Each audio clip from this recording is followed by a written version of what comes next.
പാഠം 3 വേണ്ടതേ കേൾക്കാവൂ. നസറുദ്ദീൻ മുല്ലയുടെ കഥകൾ ലോകമെങ്ങും പ്രചാരമുള്ളതാണ്.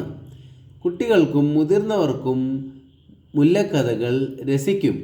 അത്തരം ഒരു കഥ ഇങ്ങനെയാണ്.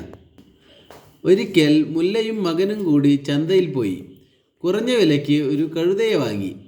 മകനെ കഴുതപ്പുറത്ത് കയറ്റിയിരുത്തി വീട്ടിലേക്ക് മടങ്ങി. അവരുടെ യാത്ര കണ്ട ചിലർ ഇങ്ങനെ പറഞ്ഞു: ഇത് കണ്ടോ, കുട്ടികളായാൽ മര്യാദ വേണ്ടേ? വയസ്സായ അച്ഛൻ നടന്നു പോകുമ്പോൾ ഇവൻ കഴുതപ്പുറത്തിരുന്ന് രസിച്ച് യാത്ര ചെയ്യുന്നു. ഈ അഭിപ്രായം കേട്ടപ്പോൾ അത് ശരിയാണെന്ന് മുല്ലയ്ക്ക് തോന്നി. അയാൾ മകനെ താഴെ ഇറക്കി കഴുതപ്പുറത്ത് കയറിയിരുന്നു.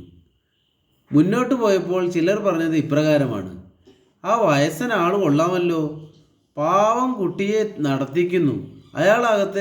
അയാളാകട്ടെ കഴുതപ്പുറത്ത് സുഖിച്ചിരിക്കുന്നു. ആ കഴുതയെ ഇങ്ങനെ പ്രയാസപ്പെടുത്താതെ അയാൾക്കും നടന്നുകൂടെ?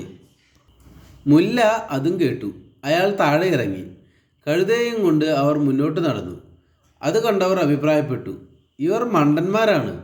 ഒരു കഴുതയെ വാങ്ങിയിട്ട് ഇവർ നടന്നു വിഷമിക്കുന്നത് എന്തിനാണ്? രണ്ടു പേർക്കും കഴുതപ്പുറത്ത് പോകാമല്ലോ. മുല്ല അതും അനുസരിച്ചു. അച്ഛനും മകനും കഴുതയുടെ പുറത്ത് കയറി യാത്ര ചെയ്തു.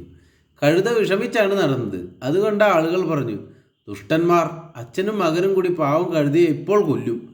കഴുതയും ദൈവത്തിൻ്റെ സൃഷ്ടിയല്ലേ? അത് കേട്ട മുല്ല മകനോട് പറഞ്ഞു: ശരിയാണ്, കഴുതയെ സൃഷ്ടിച്ചതും ദൈവമാണ്. രണ്ടുപേരും കൂടി കഴുതയെ എടുത്തുയർത്തി ചുമന്നുകൊണ്ട് വീട്ടിലേക്ക് നടന്നു. വഴിപ്പോക്കർ ആ കാഴ്ച കണ്ട് അമ്പരന്നു നിന്നു.